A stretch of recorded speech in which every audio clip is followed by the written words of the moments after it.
नमस्कार, आप देख रहे हैं न्यूज़ पीआर और मैं हूं आपके साथ रुचिकर। आज आरजेडी कार्यालय को लेकर के लगातार विवाद चल रहा है। कल ही नीतीश कुमार ने इस बात पर टिप्पणी की थी जब आरजेडी की तरफ से ये कहा गया था कि हमें ज़मीन चाहिए, तो नीतीश कुमार ने एक बयान में कहा था कि मैं ज़मीन कहां आसमान से लाऊंगा क्या। और इस बात पर आज जगदानंद सिंह ने भी एक प्रेस कॉन्फ्रेंस करके कई तरीके की बातें कही हैं। उनका कहना है कि ज़मीन हमें चाहिए, आरजेडी कार्यालय का विस्तार करना है। अब इसके ऊपर जदयू के प्रवक्ता नीरज कुमार ने क्या कुछ कहा है। उनका कहना है कि अब जगदानंद सिंह अपने ही पार्टी के ऊपर सवाल खड़े कर रहे हैं, क्योंकि तेजस्वी यादव अब भवन निर्माण मंत्री 20 महीने तक रहे हैं। अगर उन्हें इतना ही चिंता था तो उन्हें अपने भवन का विस्तार करना चाहिए। और क्या कुछ कह रहे हैं नीरज कुमार, पहले आप उनके पूरे बयान को सुनिए।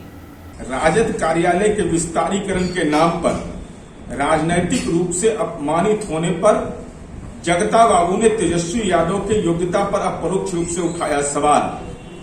20 महीना तक भवन निर्माण मंत्री रहे तेजस्वी यादव।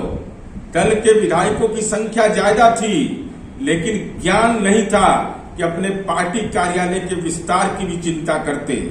और स्वाभाविक रूप से राजद के संविधान की धारा 20 कंडिका 9 यह स्पष्ट कहता है कि राजद में जमीन जायदाद के संचालन के लिए बोर्ड ऑफ ट्रस्टीज होगा। सजा याफ्ता होने पर भी लालू जी उसके पद अध्यक्ष रहेंगे, अस्थायी अध्यक्ष रहेंगे। तो दोनों हाथ में लड्डू है। आपके पास पटना में आप जेल चल गए थे, आपको याद नहीं होगा, 228 कट्ठा 3 धूर की जमीन है। तो करना क्या है? आपका तो पुराना परिपाटी रहा है कि नौकरी लो जमीन दो, पद लो जमीन दो।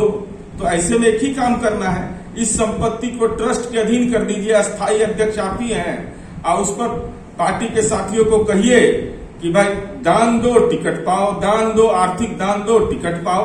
और उसके आधार पर ही मकान भी बन जाएगा, आपका संपत्ति भी सुरक्षित। दोनों हाथ में लड्डू चकाचक है लालू। तो जैसा कि आपने सुना कि नीरज कुमार ने सीधे तौर पर लालू प्रसाद यादव पे भी आरोप लगाए हैं। जब उनकी सरकार थी तो उस वक्त उन्होंने कहा है कि उनकी तो ये नीति रही है, नियत रही है कि नौकरी लो जमीन दो, पद लो जमीन दो। तो इन सब बातों को लेकर के उन्होंने लालू प्रसाद यादव को भी घेर लिया है और सीधे तौर पर कहा है कि 228 कट्ठा जमीन उनके पास है और इस चीज की नीति वो पहले से अपनाते आ रहे हैं। तो आज भी वो टिकट दें, जमीन ले, इस तरीके की बात को कहते हुए उन्होंने सीधे तौर पर विपक्षी पार्टियों को घेर लिया है। और भी ऐसी तमाम खबरों के लिए हमारे साथ बने रहें और देखते रहें न्यूज़ पीआर। नमस्कार।